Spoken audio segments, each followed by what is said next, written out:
También para todas las personas que a esta hora están conectadas con la información de Primera Página a través de 91.9 FM, javerianastereo.com. También nos pueden ver a través del canal Claro 458, en el canal 90 de la plataforma de HB Multiplay y en las redes sociales donde ya estamos en vivo en Primera Página. Se sigue hablando sin duda de la repercusión que pueda tener esta decisión de la Corte Suprema de los Estados Unidos frente a anular los aranceles. Varios países importantes con los que la administración de Donald Trump había firmado acuerdos comerciales el año pasado, ahora están buscando una renegociación o una mayor claridad sobre qué va a pasar entonces con estas políticas arancelarias. Trump en su servicio, en su red social Truth Social, afirmó que los países se van a enfrentar a aranceles mucho más altos si quieren jugar con la decisión de la Corte Suprema. En este contexto, los inversores recibieron este lunes algunas observaciones que ya están haciendo o que han hecho miembros de la Reserva Federal sobre esta decisión, como por ejemplo Christopher Waller, el miembro con derecho al voto en el comité, afirmó que es demasiado pronto para saber con precisión cómo es que esta decisión podría o no afectar el precio al consumidor, por lo menos a corto plazo. Ha manifestado el señor Waller, abro comillas, en cualquier caso, dado que los aranceles solo afectan temporalmente a la inflación, considero a la inflación subyacente para mis decisiones de política. La sabiduría tradicional de los bancos centrales sugiere que deberíamos ignorar los aranceles y agregó también, lo hice cuando subieron y lo haré si bajan. Por lo tanto, es poco probable que esta decisión tenga un impacto significativo, en mi opinión, sobre la postura de política adecuada. Eso es lo que ha manifestado en una conferencia que se preparó en Washington y donde el señor Waller manifestó entonces este punto frente a lo que significa o no esta decisión de la Corte Suprema en cuanto al impacto, por lo menos a corto plazo, y a decisiones relacionadas con la Reserva Federal y sus tasas de interés. Waller fue uno de los dos responsables de política monetaria que discreparon de la reciente decisión de la Fed de mantener los tipos de interés sin cambios en un rango de 3,5 a 3,75 iniciando este año. El pasado mes de enero, pues estaba en contra de esta decisión. Son las 6 de la mañana, 14 minutos, y saludo a esta hora al profesor Juan Fernando Mondragón, que ya se encuentra conectado con nosotros desde Antioquia, y lo saludo para conocer a esta hora, profesor Luis Fernando, cómo recibe usted o cómo está viendo y qué podría pasar realmente con esta decisión de la Corte Suprema que sigue teniendo repercusión no solamente en los Estados Unidos, sino en general en el mundo por la preocupación de los países de qué se va a hacer o no, o de qué va a pasar y si va entonces a endurecer medidas el presidente Donald Trump haciendo uso de otras facultades que le permitan seguir insistiendo con este tema de política arancelaria como una forma de negociación, si se quiere. Profe, tiene el micrófono cerrado, entonces no logramos allí tener Oh, la ahora comunicación. qué. Ahora sí, sí, señor. Buenos días, Adelante. nuevamente. Buenos días, Kiara. ¿Cómo has estado? Espero muy bien. Y fíjate que también a las mejores le pasa. Me confundiste, Juan, con Luis, que me había sucedido en el pasado contigo mismo. Kiara, tu pregunta es una pregunta que precisamente hace parte de todo este ambiente enrarecido que ha tomado lugar en general en los mercados, porque todavía hay una altísima incertidumbre acerca de cuál es el paso a seguir. En esa decisión de esa Corte Suprema no hay una claridad acerca si se va a ver o si va a haber o no la devolución precisamente de esos ingresos percibidos producto de los aranceles cobrados. Y al mismo tiempo, por encimita, como acabas de mencionar, esa fallo en una forma u otra también desencadena una serie de reacciones por parte de los, digamos, países con los que Estados Unidos ya previamente había establecido algún tipo de acuerdo y con los que estaba en procesos de negociación. Y ellos mismos, incluyendo la Unión Europea, India como tal, en cierta forma han aprovechado esta situación para como devolverse, digamos, irse hacia atrás en términos del proceso de negociación que permita en cierta forma replantear hasta dónde uno entonces ahora ellos pueden tener algo de la sartén por el mango, que hasta el momento, como se han dado cuenta o hemos sido testigos, el presidente estadounidense en gran medida ha manejado la situación a su antojo de una forma bastante, digamos, no draconiana, pero prácticamente imponiendo sus términos de forma muy fuerte y en ese orden o digamos con falta de diplomacia, como es lo típico en estos casos. Entonces, lo que esto genera es un replanteamiento en cierta forma de lo que habían sido los primeros supuestos y escenarios en términos de cómo afectaría primero a las empresas, que en teoría pues ellas se vieron afectadas, aquellas, por ejemplo, que importan productos de estos países y que probablemente tenían incrementos en sus costos asociados precisamente a nivel operacional, pero también incluso las implicaciones que podría tener en cuanto a sus subsidios que se había prometido para los estadounidenses producto de esos mayores niveles de aranceles, y eso tiene repercusiones en cuanto a liquidez en el mercado, pero al mismo tiempo desde el punto de vista gubernamental de déficit fiscal, ya que esa proyección que tenía el gobierno estadounidense producto de esos mayores aranceles o ingresos vía aranceles, pues ayudaría en cierta forma a paliar lo que sería precisamente ese déficit fiscal que es tan abrumador, lo que llevaría entonces, si esto eventualmente continúa tomando lugar, o sea, hay una disminución en las proyecciones de estos aranceles para Estados Unidos, pues se implicaría que ese mayor déficit fiscal tendría que ser entonces subsanado vía mayor endeudamiento. Y todo este tipo entonces de factores son los que en gran medida también le agregan más ruido a un mercado que ya está hablando de un mercado de valores, en particular el de renta variable. Se ha visto algo, digamos, confundido por diferentes elementos y ahora también se le agrega este aspecto a nivel arancelario. Kiara. Bien, 6 de la mañana, 18 minutos. Frente a ese panorama que usted nos plantea, ¿cuál podrían ser otras alternativas que aplicara el presidente Donald Trump si no fuera la vía pues de los aranceles, que bien lo decíamos, le ha funcionado muy bien, así sea a través de imposición, de negociación, para estar buscando lo que quiere Estados Unidos? ¿Qué otra vía tendría como alternativa para no aumentar esta situación de deuda que están enfrentando? Tremenda pregunta, Kiara, y eso es en gran medida la razón por la cual todavía sigue siendo un mercado bastante, digamos, volátil en últimas jornadas. Teóricamente, recordemos que una vez que se dio a conocer ese fallo, él inmediatamente dijo que de todas maneras él tenía una especie como de provisión legal que le permitía de todas formas hacer un incremento mínimo del 10%, producto de algún tipo de regulación o normatividad existente de tiempo atrás.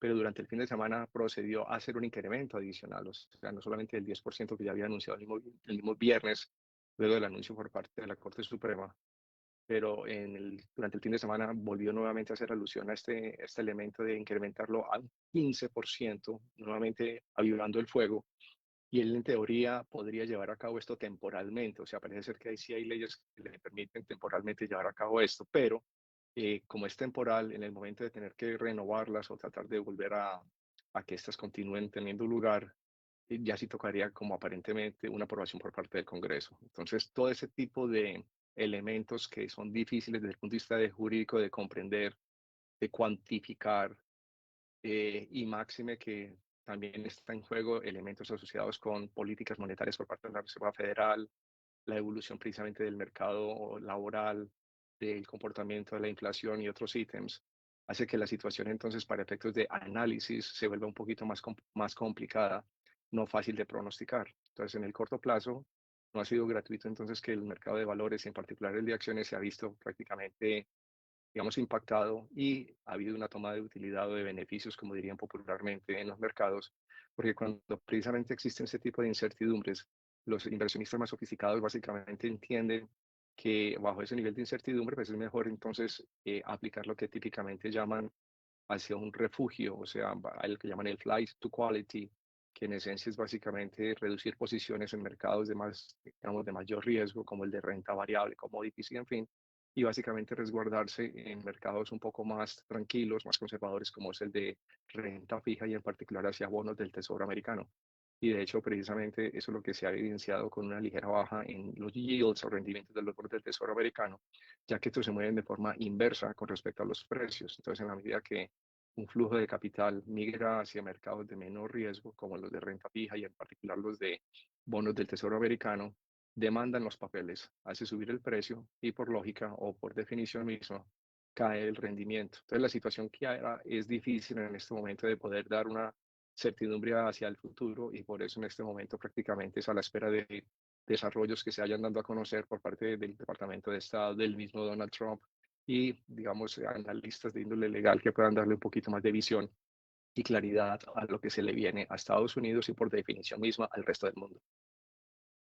Muy bien, 6 de la mañana, 22 minutos. Pasemos ahora a conocer cómo se están comportando los mercados, iniciando con Asia, donde ya regresan entonces de toda la celebración del Año Nuevo Lunar. En Primera Página Radio, las bolsas del mundo. La bolsa de Tokio y de Seúl cerraron con ganancias en pleno regreso ya de estas vacaciones amplias en Asia. Este martes entra en vigor el gravamen global del 10% impuesto por la administración de Donald Trump como una respuesta al fallo del que les estamos contando de la Corte Suprema de invalidar gran parte de su esquema de aranceles. Corea del Sur, por otro lado, que vio elevados los gravámenes hasta el 25% antes de que el Supremo los tumbara, es de los países, digamos, actualmente menos afectados por esta medida. Y es que a pesar de esta incertidumbre en torno al arancel global de productos extranjeros del 10% que impone entonces en estas últimas horas Estados Unidos, el Nikkei, que es el principal indicador de la bolsa de Tokio, subió un 0,87% este martes, especialmente por los buenos resultados de empresas relacionadas con la inteligencia artificial. El Topix, que es el selectivo más amplio que incluye a las firmas de mayor capitalización, subió levemente un 0,2%. El índice de referencia de la bolsa de Shanghai ganó un 0,87%, mientras que el parque de Shenzhen tuvo una subida que asciende al 1,36%. El Hang Seng, índice principal de Hong Kong, retrocedió en este caso 1,82% debido a pérdidas que se registraron con acciones tecnológicas y que dependen de los avances de inteligencia artificial, como por ejemplo Anthropic, que lanzó una serie de herramientas que, según afirmaba, podrían reducir la dependencia al software tradicional. El Kospi, que es el principal indicador de la bolsa de Seúl, se disparó en la jornada de este martes 24 de febrero, alcanzando un 2,11% y de esta manera volvió a establecer nuevamente un récord, principalmente por el continuo desempeño de las firmas de tecnología y pese a entrar en vigor este arancel global del 10% del que les acabo de mencionar. Finalmente tenemos que el COSDAT, que es el índice que agrupa a las empresas tecnológicas y también de mediana capitalización, registra este martes un crecimiento del 1,13%. Y a las 6 de la mañana, 25 minutos, saludo también a Camilo Ramírez, que ya está conectado con nosotros, empresario y estratega legal, para que nos ayude a propósito de lo que mencionaba el profesor Luis Fernando, de qué otras vías desde el tema legal podría aplicar o no, o podrían aplicarse en Estados Unidos por parte del presidente para buscar soluciones a este tema, o si definitivamente la mejor solución, estamos hablando que tienen que ser esas políticas arancelarias o estas medidas que, si bien ya tumbó por un lado la Corte Suprema la mayoría de los aranceles, está haciendo el presidente uso de otras facultades. Don Camilo Ramírez, este tema relacionado con los aranceles y las opciones legales que esto pues tendría para el presidente en cuanto a seguir implementando, impulsando este tipo de política. ¿Cómo lo está analizando y las opciones que se darían entonces? Kiara, muy buenos días, un saludo muy especial. Luis Fernando, muy buenos días igualmente para todos esta mañana.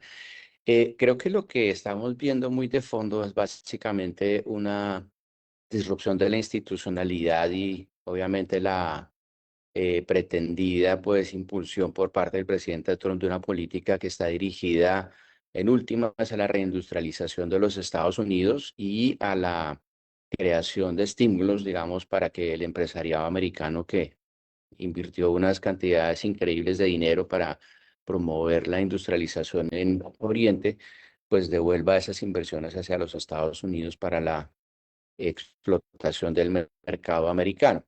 Pero claramente el fallo de la Corte Suprema, que es un fallo que realmente se sorprende cualquier entendido, digamos, en los temas políticos, porque después de haber existido varios fallos con una línea de pensamiento bastante conservadora, impulsada precisamente por muchos miembros de la Corte designados por republicanos, con este fallo, pues digamos que se le cierran al presidente Trump las posibilidades de seguir utilizando de una manera caprichosa los aranceles como como una medida de presión que al final de cuentas incide desde el punto de vista económico en el incremento de los precios para los americanos por la adquisición de bienes que vengan del exterior. Y el punto de fondo aquí, que es el fallo, digamos, la esencia del fallo, es que el presidente no puede utilizar facultades directas para la creación de impuestos. Y es una regla que existe, creo que casi todos los países del globo, donde se dice no hay tributación sin representación, es decir, los impuestos tienen que ser tramitados a través del Congreso, no por el Ejecutivo, y las facultades que tienen que existir para eso son facultades que tienen que haber sido delimitadas de manera expresa por el Congreso para casos excepcionales. Y en el caso pues, del fallo, evidentemente no se trataba de una facultad permanente, por eso precisamente fueron declarados inconstitucionales. Y lo que está haciendo en este momento el presidente con una creación nuevamente de una línea que va dirigida a un impuesto generalizado, pues básicamente tiene el mismo tinte de inconstitucionalidad que muy seguramente va a tener que ser repelido por los importadores que están siendo nuevamente víctimas del tema. Creo que al final de lo que se trata, Kiara, es de que el Congreso, que en ese momento tiene una mayoría republicana, adopte medidas dirigidas a limitar este poder que quiere abrogarse unilateralmente el presidente de los Estados Unidos según los demandantes, y que al final del día, pues definitivamente no solo rompe con el esquema de institucionalidad, sino más importante con la confianza que tiene en este momento el público inversionista sobre el manejo de la política económica en los Estados Unidos. De manera que lo que vamos a ver, y es muy probable que digamos, choque de institucionalidad se mantenga por un largo tiempo, es que el electorado en las elecciones que se presentan en noviembre para la renovación del Congreso adoptó alguna decisión que va a estar dirigida muy probablemente a respaldar o no las políticas del presidente Trump, y en caso de que ocurra algo inesperado, como podría ser, por ejemplo, una renovación del Congreso en la que el control sea retomado por los demócratas, es muy probable no solo que se reviertan directamente todas estas medidas, sino que se generen algunos impactos de control político, como podría ser eventualmente lo que llaman en Estados Unidos el impeachment, que es esencialmente un juicio político que puede terminar en una condena que no solo supondría la deposición del presidente, sino también la imposición de algunas consecuencias adicionales. De manera que el tema está por verse, como decía Clara hace un segundo, la incertidumbre es palpante y lamentablemente lo que se está viendo a nivel global es que la percepción de confianza en los Estados Unidos, a pesar de un fallo que reafirma la institucionalidad, cuando es desconocido, lo único que reafirma la idea de que definitivamente no hay en este momento un control absoluto de la economía por parte de la institucionalidad, sino de una voluntad individual. Y esto, como dicen por ahí, pica y se extiende y las repercusiones también las están analizando en Europa, donde hay toda una incertidumbre, especialmente porque los mercados bursátiles pierden al llegar hoy esta nueva imposición de los aranceles del 10%, pues recordemos que la Unión Europea había llegado a un acuerdo con los Estados Unidos. 4 responsables, por otro lado, de la política monetaria, el Banco de Inglaterra, están programados para testificar ante el Parlamento hoy y los mercados están observando algunas señales de cerca sobre un posible recorte de tasas durante el próximo mes de marzo, ya que los responsables permanecen divididos frente a las decisiones que se puedan tomar. En medio entonces de estas últimas noticias en relación con los aranceles de Estados Unidos, las bolsas están marchando de forma negativa este martes en Europa. Estados Unidos comienza entonces a aplicar este arancel que inicialmente es del 10%, pero que este pasaría a ser del 15%. Así las cosas, la Comisión Europea, el brazo ejecutivo de la Unión Europea y principal negociador de los 27 países miembros de este bloque, ha solicitado desde las últimas horas a los Estados Unidos que se mantenga en firme el acuerdo que ya había desde el año 2025. Sin embargo, esto está por verse.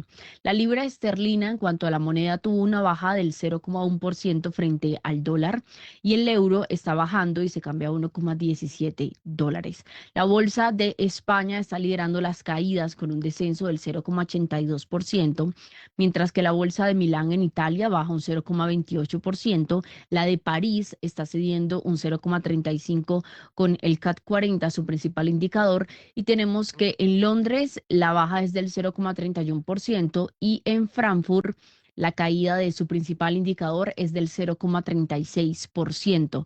Profesor Luis Fernando Mondragón, quien se encuentra desde Antioquia, Europa, ¿qué salidas puede tener en este caso ante este planteamiento? Pues se había logrado un acuerdo y Europa está Pues se había logrado un tratando acuerdo y Europa tratando es este muy prematuro 2000, poder, tratando este sí, es muy 2026 de prematuro, recuperarse. Sí, digamos. sí, pero nuevamente como lo dije en mi intervención previa, todavía creo que es muy temprano poder tener una respuesta concisa.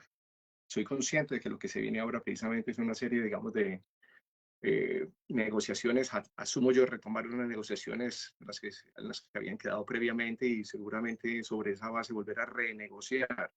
No tengo la claridad como Camilo, que Camilo de pronto sí tiene más aspectos de índole legal asociados al tema. Lo mío generalmente se concentra más en términos de cómo todo este proceso, todo este ruido, si se puede hablar de esta manera, en última instancia derivar en escenarios y entre ellos lo más probable para efectos de tomar decisiones en los mercados y cómo esto puede afectar. Por eso yo creo que no sería yo la persona para precisamente dar una respuesta contundente. Camilo creo que sí tiene más por su, digamos, background de índole más jurídico, legal, pero en el caso mío en particular, generalmente no le dedico tanto tiempo a tratar de adelantarme a lo que podrían ser ese tipo, digamos, de medidas o resoluciones o negociaciones entre ellos mismos. Solamente trato más o menos de derivar escenarios entre el más optimista, que todo regresa a lo que estaba en el pasado hasta hace una semana atrás, en donde básicamente ya el mundo en cierta forma se había acoplado a ese nuevo estilo, desde el punto de vista de que se habían negociaciones de por medio, ya se habían cerrado tratados y que ya los empresarios en cierta forma se habían ajustado a ese modus vivendi o a esa nueva realidad. Con base en estas últimas, digamos, eventos tomando lugar desde el viernes y durante el fin de semana, más las expectativas que puedan surgirse de parte de estas respuestas, digamos, por parte de los, digamos, las contrapartes a nivel de países que estarían negociando, pues hasta el momento sería meramente una especulación. Y por eso es tan importante cuando ya no aterrizamos a los mercados, es lo que llaman el price action, o sea, en cierta forma, enfocarnos en lo que, cómo los mercados están reaccionando a veces minuto a minuto, hora tras hora, día tras día, porque eso en cierta forma manda un mensaje para quienes estamos muy a tono de estos mercados de hasta dónde o no, esta es una incertidumbre que es muy fuerte, dada la volatilidad, o cuando finalmente empieza a calmarse. Por ejemplo, hoy los mercados de futuros en los Estados Unidos en cierta forma están mostrando una relativa tranquilidad con un ligero incremento. Pues la abrupta caída en el día de ayer, no solamente, esto es importante aclararlo, Kaira, no fue, Kiara, no es solamente atribuible al tema de los aranceles. Un reporte muy importante de una firma que básicamente nuevamente prendió las alarmas en cuanto a lo que podría ser este tema asociado con el software o las compañías de software. Es un reporte que fue publicado por una firma que se conoce con el nombre precisamente de Citrini Research. Y lo que hizo fue que publicó una muy importante, digamos, un reporte en donde básicamente hablaba de escenarios. Y en los escenarios, en cierta forma, hace nuevamente alusión al impacto que está teniendo la inteligencia artificial y en particular en compañías dedicadas al software. Entonces, en ese orden de ideas, el mercado, aun cuando creo que en cierta forma le paró atención a lo que era precisamente el tema de los aranceles, bla, bla, bla, bla, bla, bla, creo que fue más importante realmente la forma como respondieron ante este reporte, el cual en ningún momento es una predicción per se, simplemente es un escenario de aquí a los próximos 2 o 3 años con las implicaciones que podría tener la inteligencia artificial en el sector de software y empresas que son líderes en la actualidad. Entonces, esto se une a, por ejemplo, ayer la sola IBM cayó más del 15%, eso no se veía prácticamente el año 2000 en un solo día. Y así muchas empresas relacionadas con ese sector. Entonces, cuando estamos hablando del sector tecnológico de inteligencia artificial, y los mercados reaccionan tan de forma abrupta, eso se convierte casi que en un efecto cascada sistémico que eventualmente exacerba las posiciones y sobre todo los que están altamente apalancados. Entonces yo en lo particular, si me preguntas ya de forma más enfática, el tema de los aranceles para mí en este momento no me genera mayor preocupación. Creo que más importante es lo que se nos viene de pronto por parte de la actitud de la Reserva Federal en cuanto a política monetaria, que ustedes al principio en la introducción del programa hablaron algo al respecto. El hecho pues, de que los resultados a nivel corporativo sigan no mostrando que hay mucha resiliencia y fortaleza por parte de estas empresas, incluyendo las de software, que en próximos días precisamente algunas de ellas estarán dando a conocer dichos resultados. y se esperará precisamente que sus administraciones, digamos su cúpula, llámese los CEOs, CFOs, en fin, puedan tener una mejor idea de hasta dónde todo lo que hasta el momento se está especulando acerca del impacto de la inteligencia artificial en empresas de software realmente van a tener, digamos, ese impacto, reitero, sobre la evolución misma de estas empresas, las cuales se han visto altamente aporreadas. Entonces, en lo particular, y para resumirte, Kiara, no estoy muy enfocado o no le brindo tanta atención a este tema del salario en lo que respecte a mi función del día a día en la gestión de portafolios. Bien, 6 de la mañana, 37 minutos y pasemos ahora a nuestros aliados de Radio Francia Internacional porque se cumplen ya 4 años de la guerra entre Rusia y Ucrania. Y a propósito de esto, ya se ha hablado por parte de la Unión Europea con un informe de lo que significaría la reconstrucción de Ucrania, el costo que esto tendría si finalmente se llega a un acuerdo con los Estados Unidos para poner fin a esta guerra. Un informe anual de la Unión Europea, la ONU y el Banco Mundial estima los daños directos de la guerra en Ucrania en unos 200.000 millones de dólares. Los sectores de la vivienda, transporte y energía son los más afectados, principalmente en las regiones cercanas al frente de batalla y en las grandes zonas urbanas. La reconstrucción de Ucrania se elevaría a casi 600.000 millones de dólares. Más detalles con Ana María Ospina. 15% del paquete inmobiliario ha sido dañado o destruido por un coste de 60.000 millones de dólares, mientras que el impacto en la red ferroviaria y otros transportes se eleva a más de 40.000 millones. Los otros 100.000 millones se concentran a partes iguales en el comercio, la industria y la agricultura. Objetivo privilegiado de Rusia, el sector energético ha sufrido casi 25.000 millones de dólares en daños que han dejado a decenas de miles de ucranianos sin calefacción, electricidad y agua. Las repercusiones humanas, socioeconómicas y medioambientales de la invasión rusa se sentirán durante generaciones, según el documento que evalúa en 667.000 millones de dólares las pérdidas socioeconómicas que reflejan la importante y prolongada perturbación de la actividad económica de los servicios públicos y del empleo. Gracias, Ana María. Y por supuesto, las pérdidas de vidas humanas en estos 4 años de guerra son terribles. Se estima que 1.8 millones de soldados han muerto, han sido heridos o se encuentran desaparecidos si se suman las bajas de ambos lados, Rusia y Ucrania. 6 de la mañana, 39 minutos y de este tema pasemos a conocer cómo se han comportado en las últimas horas los mercados en nuestra región. Las bolsas latinoamericanas, en Primera Página Radio. Las negociaciones al interior de Wall Street cerraron la sesión de este inicio de semana, este lunes, con movimientos negativos, ya que persiste todo lo relacionado con la medida de la Corte Suprema de los Estados Unidos frente a los aranceles. Tenemos que el Dow Jones reportó un descenso del 1,66%, seguido del Nasdaq del 1,13% a la baja, y finalmente tenemos el Standard & Poor's que tuvo una caída del 1,4%. El índice Merval de la Bolsa de Comercio de Buenos Aires reportó un retroceso iniciando esta semana del 3,83%. Si revisamos Sao Paulo del índice Bovespa, perdió un 0,88%. En México, el Standard & Poor's de la Bolsa de Valores tuvo una baja del 1,12%.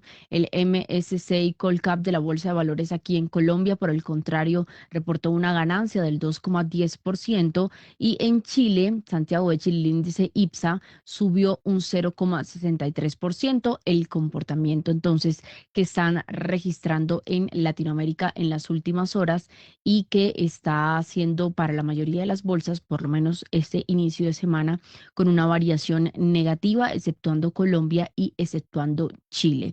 6 de la mañana, 41 minutos. Profesor Mondragón, Latinoamérica, el comportamiento de las últimas semanas y el análisis que usted ha estado realizando, identificando allí también los comportamientos en Wall Street. Sí, Kiara, digamos que desde el año previo hacia finales, en gran medida la narrativa desde el punto de vista, digamos, de tendencias o de gestión de portafolios en el ámbito global han hecho, digamos, una especie de transición en donde ya mercados desarrollados, incluyendo los europeos, el estadounidense y algunos llamados emergentes, pero de gran desarrollo de todas formas, como el Corea del Sur, ya y en la misma Japón, desde el punto de vista pues, del mercado desarrollado, habían mostrado importantes alzas en prácticamente máximos y récords históricos. Entonces, la narrativa venía ahora que venía, digamos, un cambio una rotación hacia ver con mayor favorabilidad los mercados emergentes. Y ahí es donde Latinoamérica, por definición, también se establece como un mercado que puede ser atractivo y que después de muchos años de estar precisamente, entre comillas, deprimido en términos de los precios de las acciones que se negocian en las dichas bolsas, los temas de valoración, medidas por métricas, digamos, por las relaciones de precio-valor en libros, la relación de precio-ganancia, el llamado famoso RPG, y otros, mostraban que con los cambios que se veían de nivel político para la región y que ya han sido evidenciados, como es el caso de Argentina, luego el caso de Chile, Perú, Ecuador e incluso lo que se vislumbra para el caso colombiano, probablemente para lo que va a ser las elecciones de este año, pues en cierta forma entonces Latinoamérica también empieza a ser interesante foco de atención para estos inversionistas que de pronto pueden aprovechar una toma de utilidades o disminuir en parte esa participación que tenían en acciones, digamos, de mercados más desarrollados, incluyendo el estadounidense con sus, digamos, diferentes ruidos a bordo. El caso de la Reserva Federal, el tema de los aranceles que mencionan ustedes, el hecho de que ya las valoraciones están de pronto ya muy justas o relativamente altas comparativamente. Y es ahí entonces donde vemos que, aun cuando hay fluctuaciones del día a día, pues todavía aparentemente sigue llegando flujo de inversión hasta hacia nuestros mercados. Mencionabas tú ayer, por ejemplo, cómo el cierre del mercado de valores nuestro, en cierta forma estuvo, aun cuando generalizadamente sí hubo un contagio, si se puede hablar de esa manera con respecto a lo que fue el cierre de las bolsas europeas y estadounidenses. El mercado nuestro ayer estuvo relativamente al alza, pero en gran medida dominado, y recordemos que nuestro mercado, al ser medido por el índice MSCI Colcap, pues fue con un papel muy importante lo que son Ecopetrol y las acciones de Bancolombia. E incluso me gustaría hacer una pequeña aclaración. Esta mañana, previo a que ustedes hubieran comenzado el programa, yo chequé la página web de Bancolombia o de Civest y estaba operando. O sea, yo pude ver tranquilamente los saldos y todo lo que eso supuso y hacer algunas transacciones. O sea, que parece ser que esa situación, esa contingencia, al menos en lo que es la página web, porque yo no sé qué aplicación como tal está funcionando actualmente, lo que es una relativamente buena noticia. Pero importante fue porque ayer en el mercado se estuvo anticipando a lo que iba a ser la divulgación de resultados por parte precisamente del grupo Civest. Y algo que me dejó perplejo, la verdad se ha dicho, la acción de Civest ordinaria tuvo un incremento que superó el 10% en un solo día. Eso es muy, muy raro, muy atípico. Y pareciera que fuera precisamente en anticipación a lo que iban a ser la divulgación de resultados que se dieron a conocer por lados de las 6 de la tarde, mientras que la preferencial no tuvo mayor variación. O sea, en este momento hay un gap, hay un claro, digamos, hay una situación anómala en donde muestra que la disparidad entre el precio porcentualmente entre la acción ordinaria y la acción preferencial, que son exactamente el mismo banco, la única diferencia es, o el mismo grupo financiero, la única diferencia es que mientras la preferencial básicamente no da derecho a voto, mientras que la ordinaria por definición sí. Pues hay ese gap, hay un diferencial muy fuerte, un spread entre ambas, la cual la preferencial no se contagió de lo mismo. Y como esta sí negocia en Nueva York, esta sí estuvo en cierta forma influenciada por el comportamiento que tomaron lugar en los mercados foráneos. Pero en Colombia se anticiparon. Entonces, en cierta forma, el mercado colombiano, digamos que permitieron, o sea, hubo el sesgo al alza en generalizadamente del mercado de acciones. Cuando arrancó muy fuerte en las primeras horas los primeros minutos de la jornada, muy rápidamente se fue estabilizando y muchas acciones, incluyendo Suramericana, que habían mostrado un incremento en un momento dado del 5%, eventualmente no lograron mantener dicho incremento. O sea que por el momento yo creo que estamos en una especie de stand-by a la expectativa de lo que sean esos resultados, en el caso de Colombia me refiero, los resultados electorales, el tema de estos decretos de emergencia económica o no, si nuevamente, y como ayer se anunció que otra vez nuestro presidente va a sacar a colación el decreto de emergencia económica, incremento precisamente en tasa impositiva precisamente para el sector financiero.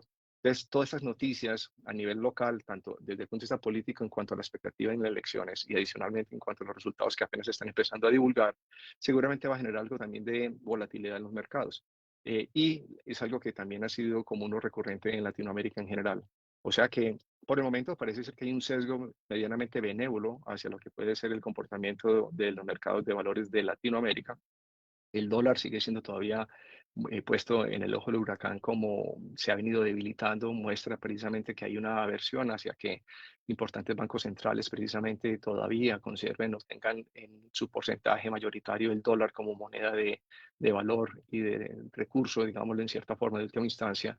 Y en ese sentido, el oro, como mencionaban también ustedes a la introducción de este programa, continúa estando en una situación bastante importante en términos de precio, superando los 5.100, aproximadamente 5.190 hasta hace poco. O sea que por el momento, sí, Kiara, para resumirte, parece ser que los mercados latinoamericanos, en una forma u otra, siguen siendo interesantes, siguen recibiendo flujos importantes de inversionistas extranjeros que están de una manera u otra diversificando sus portafolios, aprovechando ese ruido que ha venido tomando lugar en el ámbito global y máxime cuando noticias de última hora asociadas precisamente, como ustedes lo han mencionado, de los aranceles y demás, más todo este otro ruido adicional acerca de la inteligencia artificial y su efecto en las empresas y en particular de software, pues en cierta forma amerita o ayuda a la causa para que en cierta forma entonces los mercados latinoamericanos se vean favorecidos. 6 de la mañana, 48 minutos. Profesor Mondragón, el tema que usted mencionaba del comportamiento que están teniendo los mercados puntualmente acá en Colombia y con este tema de la jornada, de lo que se viene con las elecciones, ustedes ya como conocedor de las dinámicas del mercado están esperando que, aquí Andrés habla mucho de cómo en el 2022 hubo unos cambios en el mercado, esperan nuevamente que haya volatilidad en los mercados de cara a si hay o no unas dinámicas cambiantes con llegada de gobierno, de cambio de gobierno? Pues ahí también hace parte precisamente, Kiara, de lo que es la especulación acerca de hasta dónde no ya el mercado ha incorporado ese efecto. Creo que una encuesta de este fin de semana asociada precisamente a lo que son las próximas elecciones de marzo en el tema del Congreso, en gran medida pareciera que entonces podría haber un control mayoritario de la oposición, lo cual sería favorable, no cabe la menor duda, para quienes estamos en los mercados de valores, veríamos eso como algo importante, porque le daría algo más de estabilidad a lo que sería nuestra economía hacia el futuro, producto precisamente de la oposición que tendría las medidas del Ejecutivo. Entonces, digamos que el mercado desde el momento en que precisamente hubo las elecciones asociadas con alcaldes y gobernadores, digamos que los mercados empezaron a tornarse muy positivos en el caso colombiano y muchos han presentado unas evoluciones muy notables desde el punto de vista de rentabilidad. Entonces ahí ya el punto es hasta dónde los actuales precios de las acciones colombianas se encuentran en un nivel justo y por ende el margen de seguir incrementándose es relativamente estrecho. Entonces, y ya hablamos en casos puntuales, el caso de Ecopetrol, por ejemplo, es una empresa que ha venido mostrando un deterioro significativo en sus resultados financieros. Pero la apuesta, ¿a dónde apunta? A que si eventualmente hay un cambio de gobierno, eventualmente habría un cambio en la cúpula dirigente, o sea, directiva, y eso probablemente ayudaría a cambiar la percepción acerca de lo que es las estrategias de la empresa, perdón, lo que serían las estrategias de la empresa hacia el futuro, mejorando la operatividad de la misma y así comparándola con lo que es realmente su actual valoración en términos de métricas y demás, pues podría haber de pronto en Ecopetrol todavía un potencial al alza. En el caso de un caso como Sivest, es algo que sí me preocupa. ¿Por qué? Por ejemplo, en la mañana de hoy, Morgan Stanley le hace un análisis a los resultados que se dieron a conocer en el día de ayer, en la noche. Y los resultados fueron muy mixtos. O sea, hasta el momento no se ha hablado, pero realmente hubo una situación donde, por efectos de digamos, un impairment, un cargo asociado con su crédito mercantil del Banco Banistmo y una negociación que se llevó a cabo, y Bancolombia o Civest como grupo, pues le tocó en cierta forma provisionar un importante monto de capital que hizo que disminuyera el patrimonio precisamente comparativamente con respecto al último trimestre. Y adicionalmente, pues hubo en ese trimestre, debido precisamente a esta provisión asociada con ese goodwill, si se puede hablar de esa forma, le hizo una pérdida. Pero excluyendo eso, hubo realmente unas utilidades y los, digamos, índices de rentabilidad medios por el ROI y demás se mostraron relativamente a la par con las expectativas, 15 y 16% aproximadamente, incluyéndolo, y cuando hablan ellos de incluyendo y no incluyendo precisamente este gasto de depreciación directamente por el goodwill.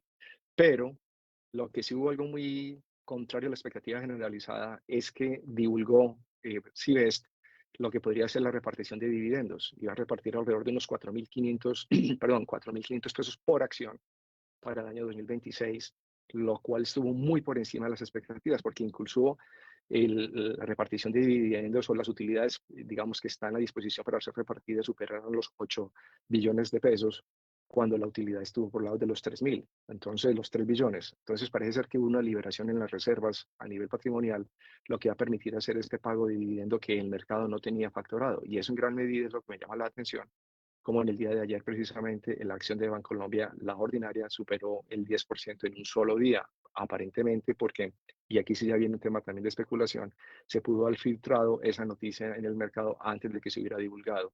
lo cual obviamente eso no debe ser el caso y o esperaría que una entidad como la Superintendencia Financiera pudiera llegar a investigarlo, porque es anómalo. No tiene sentido que una acción suba el 10% en un solo día sin mayor noticia, pero que luego se da a conocer después de las 4 de la tarde o cierre del mercado, como Bancolombia ahí sí divulga que estaría repartiendo este monto de dividendo que exageró, ese no, es más que sobrepasó las expectativas del mercado. Entonces lo que viene ahora, Kiara, es que va a haber una mezcla de elementos a nivel de variables. Uno, el factor macroeconómico, perdón, político asociado precisamente con las expectativas de si va a haber o no un nuevo gobierno y que ojalá sea de oposición. Dos, que el entorno macroeconómico, que es muy retador a la luz del incremento del salario mínimo a raíz de los impuestos decretados, hasta donde no se va a ver el consumidor no afectado, pues cómo estas empresas para el 2026 iban a poder enfrentar un año que va a ser difícil para mantener, digamos, tasas de crecimiento como las que venían tomando lugar. Y así las cosas, pues se habría reflejado eventualmente en términos de sus estados financieros, en lo que va a ser la generación de utilidad y ellas mismas en lo que podría ser o no reservas que estarían o no condicionadas para efectos de repartir o no dividendos.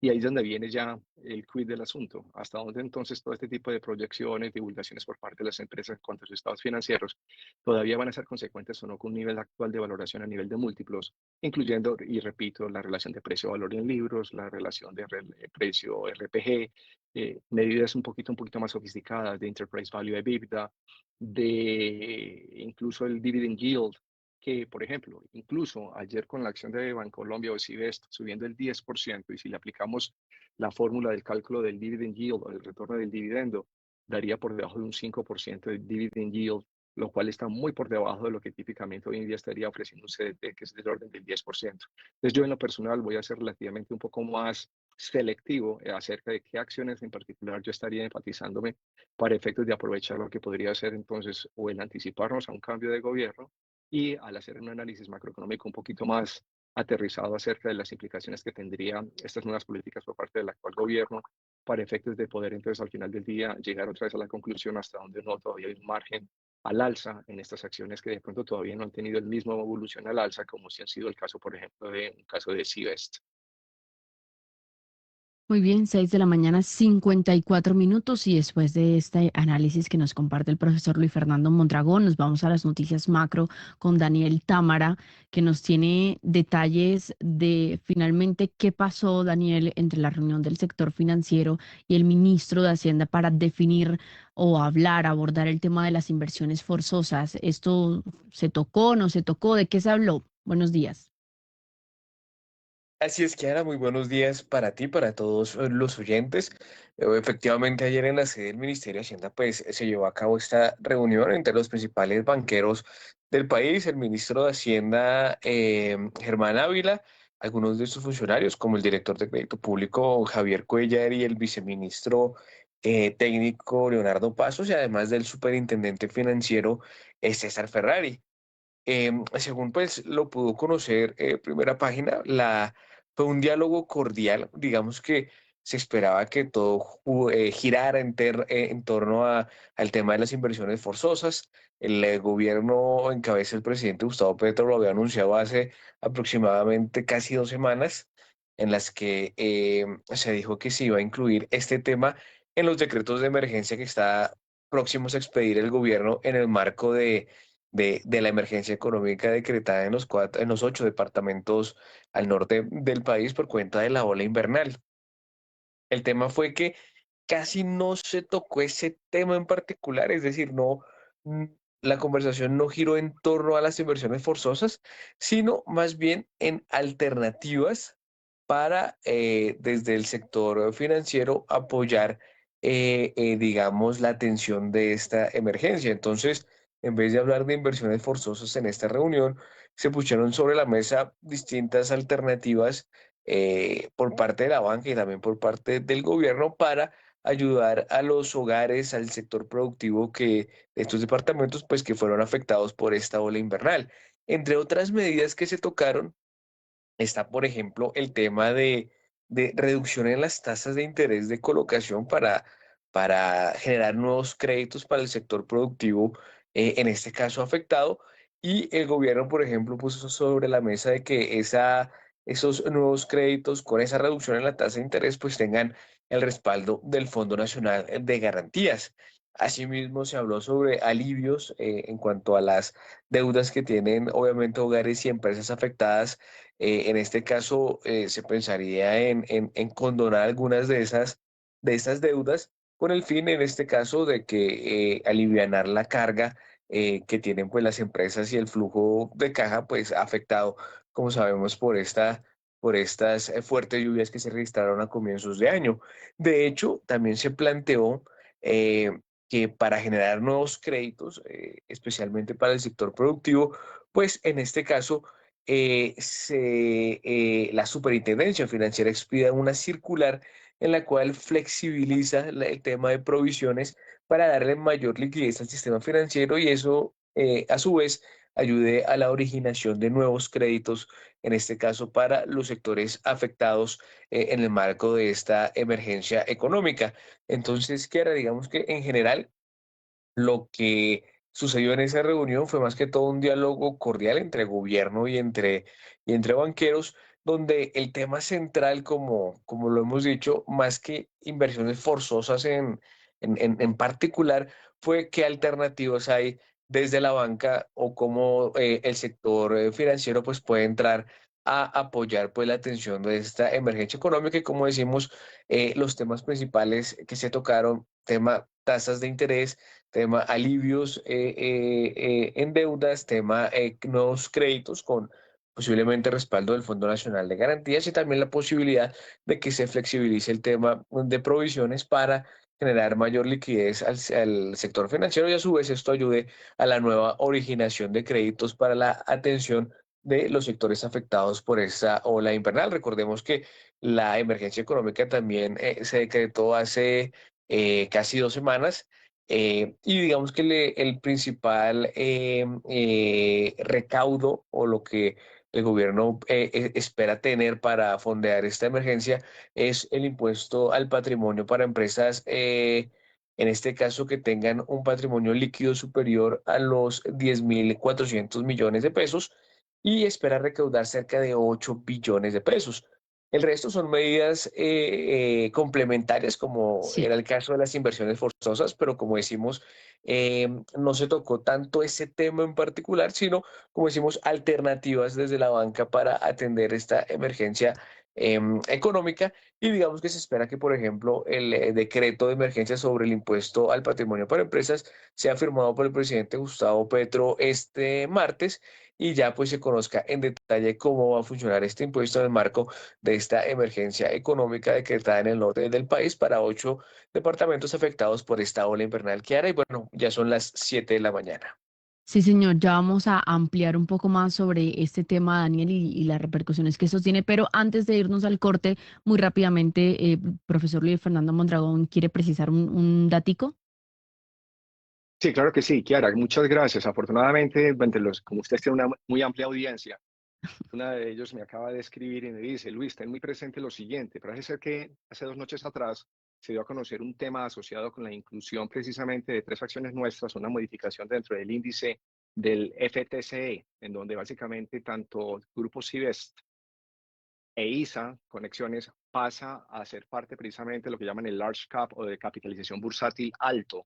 O sea que se prevé flujos de alrededor de 500.000 millones de pesos que podrían entrar precisamente porque por definición cuando hay una recomposición en estos índices, los grandes gestores de fondos y sobre todo quienes siguen a los índices, les toca otra vez recomponerlo. Entonces a la luz de eso parece ser que la noticia hace 2 noches atrás fue más asociada y yo en particular lo ignoraba y por eso brindo excusas a la audiencia, en donde básicamente eso va a permitir que ingresen flujos muy significativos tanto para acciones como la de ISA como la de Civest. Y también la acción de Davivienda, el grupo Davivienda va a ingresar, que antes no estaba, al grupo de pequeñas acciones de capitalización bursátil. Entonces, de ahí sí se puede explicar, y ahí sí es mi corrección, puede explicarse por qué no fue gratuito que en el día de ayer, por ejemplo, la acción de Bancolombia, la ordinaria, subió más de un 12.72%, la de ISA subió el 3.15% y la de Vivienda Group subió el 1.28%. En gran medida parece ser más asociado a ese cambio de recomposición en el índice FTSE, que sería una muy positiva noticia para esas 3 compañías en particular.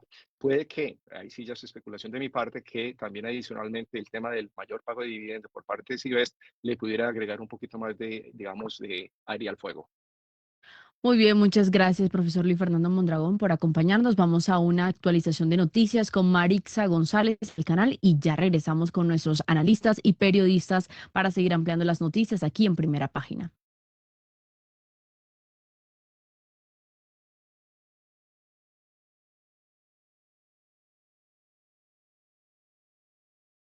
...91.9 Javeriana Estéreo, Bogotá.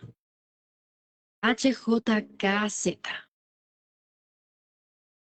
7 de la mañana, 15 minutos. Seguimos con más temas relacionados con lo que estábamos hablando con Daniel Támara. Vamos a retomar ese último tema, Daniel, las inversiones forzosas y esta reunión que se cumplió con el gobierno. Cuéntenos, qué era la pregunta que le tenía ahorita, las implicaciones que esto tiene. ¿Qué significa que el gobierno decrete o no ese tema de las inversiones forzosas?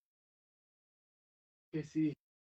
Kiara, pues el tema de inversiones forzosas, lo que ha advertido el sector financiero es que va en contra de la irrigación de crédito hacia otros sectores distintos a los que, digamos, va dirigida esta medida. En particular porque, digamos que como una redundancia el término, se obliga al sector financiero a invertir en sectores que probablemente no son tan rentables y no van a tener, digamos, el retorno esperado por esa inversión. Y en cierto sentido también, pues es la idea, porque la idea es que preste a tasas más bajas a sectores, digamos, que en este caso necesitan la ayuda para atender pues los estragos causados por la emergencia económica. Lo que dice es que obligarlos a hacer ese tipo de inversiones pues va en contra de darle crédito a los demás sectores que no están siendo, digamos, en este caso dirigidos a través de las inversiones forzosas, a los cuales, pues, uno, se les va a encarecer el crédito, o sea, van a aumentar las tasas de colocación de los bancos, y dos, pues, en este caso habrá menos crédito para personas o sectores o empresas que quieran acceder, pues, a estos temas a través del sector financiero.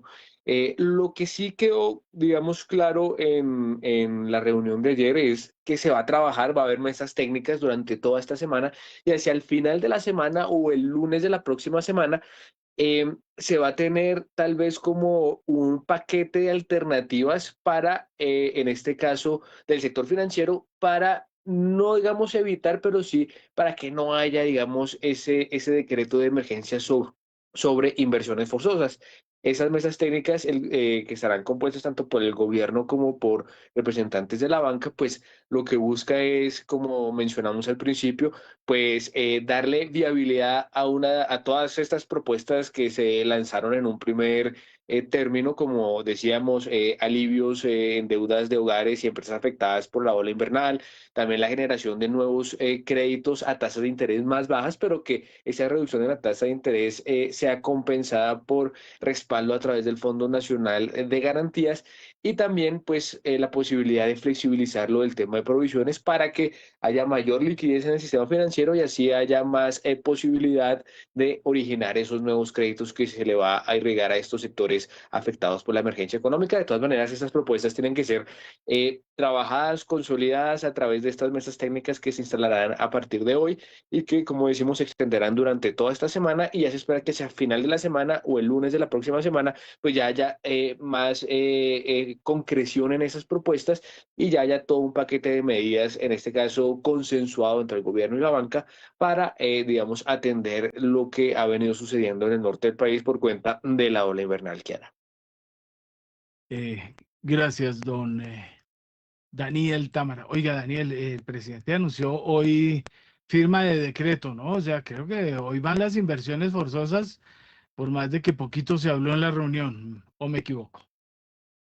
Bueno, pues lo que pasa es que puso un tuit que, digamos, todo el mundo interpretó como un impuesto nuevo a la emergencia, pero lo que anunció ahí fue firmar el decreto de el impuesto al patrimonio para personas jurídicas. Ya era un tema que ya lo había anunciado el gobierno y era su principal, digamos, medida tributaria que va a incluir en esta emergencia económica y es el impuesto al patrimonio para las grandes empresas, dentro de los cuales, pues, por supuesto, se encuentran varios bancos, porque empieza con un patrimonio líquido desde 10.400 millones de pesos y ese decreto, pues, será firmado hoy, como lo anticipó el presidente Gustavo Petro. son Daniel. Camilo Ramírez Vaquero, su comentario de esta hora. Héctor Mario, mucho gusto, qué placer verte tan temprano. Eso me decían ayer cuando llegué a mi casa. Pues Héctor Mario, el tema de las inversiones forzosas es un asunto que ha despertado desde hace ya un tiempo grandes inquietudes dentro del sector financiero y obviamente dentro de las personas, digamos, que tienen una concepción económica más asociada, digamos, con un modelo conservador en el sentido de libertad económica, libertad de empresa, etcétera, etcétera, porque es una concepción totalmente autoritaria y pues evidentemente se asocia fácilmente con conceptos de dirigismo económico muy propio de lo que eran anteriormente los regímenes comunistas. La realidad es que cuando le imponen inversiones forzosas a cualquier sector, se afecta su rentabilidad y su capacidad de que esos activos en los que se refleja la inversión pues sean activos realmente realizables, es decir, hay una posibilidad de que haya una pérdida y se coloca en el caso de las entidades financieras no en el papel de un acreedor, sino en el papel de alguien que como inversionista asume los riesgos del negocio y en esa medida la única manera que puede existir para recomponer ese mayor riesgo que está asumiendo en un negocio es que en los negocios de crédito tenga que cobrar unas mayores tasas de interés porque de alguna manera tiene que recomponer su fórmula de riesgo y eso tiene al final de cuentas un impacto importante en la economía en la medida en que no solo en un escenario como el que estamos viviendo de una inflación que empieza a verse afectada por la subida del salario mínimo y el endeudamiento del gobierno, pues suponga adicionalmente una necesidad para el sector financiero de cobrar mayores tasas de interés para recomponer el riesgo que está asumiendo colocando plata como inversionista en sectores en los cuales primero no tiene ninguna experiencia y segundo pues el riesgo de que los negocios puedan florecer es perfectamente incierto. De manera que es muy normal que haya una oposición importante a este tipo de medidas. ¿Qué es lo que ocurre, Héctor Mario? Que es que no podemos negar que la situación patrimonial del gobierno en este momento es bastante compleja, del flujo de caja, perdón, es bastante complejo. Estamos viendo que el recaudo tributario se están entregando fórmulas y resultados que no son muy confiables y que son tenidos en cuenta para la fijación para la creación pues, del presupuesto. Y se están teniendo en cuenta adicionalmente em, unos endeudamientos que vienen ya aprobados, algunos por parte de la Comisión de Crédito Público en el exterior y otros que todavía no lo están, que van a dejar al país al final en unas condiciones de deuda tan grandes que la posibilidad de atender un gasto extraordinario, que es mi punto, están completamente limitadas. Y lo que estamos viendo en este momento, el fenómeno del invierno y cómo se está reflejando en las zonas que se han inundado en el norte del país, pues es un ejemplo típico de esas situaciones en donde hay una condición realmente extraordinaria para la cual el gobierno necesita recursos y digamos que hay una línea clara que permitiría entender que la emergencia económica y los nuevos impuestos tengan una justificación siempre y cuando estén efectivamente dirigidos a enervar la situación que da lugar a la emergencia económica. Es decir, no se trata de un permiso para que el gobierno haga una emergencia económica, reforma tributaria como la que ha pretendido pedalear en el Congreso desde que llegó al poder el gobierno Petro, sino de obtener recursos que sean suficientes para poder atender la crisis que se está presentando, mientras el Congreso, dentro de las medidas ordinarias que tiene que adoptar pues, un Congreso responsable en materia tributaria, pues adopta las reformas que sean necesarias para que ya con una legislación permanente el gobierno pueda contar con esos recursos para recuperar lo que sea necesario en estas inversiones que tendría que hacer directamente el gobierno, no el sector privado, para poder enervar la crisis. Yo creo que al final de cuentas el tema es que estamos en una encrucijada porque, como decía hace un segundo, sí es cierto que hay una emergencia, sí es cierto que no hay recursos. Lo que ocurre es que los recursos no están no por culpa exclusiva de la situación de orden climatológico, sino porque evidentemente el manejo que se le ha venido dando a la hacienda pública en estos últimos 2 años ha sido bastante errático y peor aún ahora que nos estamos acercando a las elecciones, que hemos visto una celebración de contratos antes de que entrara en vigencia la ley de garantía que ha sido históricamente exagerada y definitivamente se ve que puede haber algún propósito de orden electoral muy de fondo, porque esas órdenes de prestación de servicios, las famosas OPS, pues se dispararon en este periodo y definitivamente son recursos que quedan comprometidos, pero que no generan absolutamente ningún beneficio real para la sociedad. De manera que el punto es, no podemos estar permitiendo que el gobierno utilice facultades extraordinarias para revertir una situación que tiene que tratarse en el Congreso, pero no podemos negar tampoco que existe una situación extraordinaria que tiene que ser atendida y que no hay recursos para atenderla. Pero lo que es absolutamente claro, doctor Mario, es que la mecánica de las inversiones forzosas sería una pésima medida, no solo por el efecto que puede generar en el impacto para los estados financieros y obviamente en el valor de las compañías y de los bancos, etcétera, sino también por el efecto que tendría que asumir toda la población por el incremento en las tasas de interés, que sería una consecuencia inmediata de tener que distraer los recursos que deberían ir al crédito en inversiones dirigidas por el gobierno. Gracias, don Camilo. Bueno, estaba aquí desenredando unas cosas. Vamos a ir con una cosa rápida y urgente así. Bancolombia, reporte. Sí, señor, en las últimas horas, a propósito de lo que comentaba No, el profesor, acaba de decir, ¿qué acaba de decir? que los ajustes que hicieron funcionaron, que ya se pueden usar todos los servicios y que evaluaremos cada caso en detalle y si te viste afectado, asegura Bancolombia, te devolveremos lo que corresponde, valoramos tu paciencia y confianza. Eso fue lo Bueno, que esa publicaron. es. Entonces, repitamos. Sí, señor, Te dice, vamos a reembolsar. los ajustes que hicimos funcionaron y ya puedes usar todos nuestros servicios. Evaluaremos cada caso en detalle y si te viste afectado, te devolveremos lo que corresponde. Valoramos tu paciencia y confianza.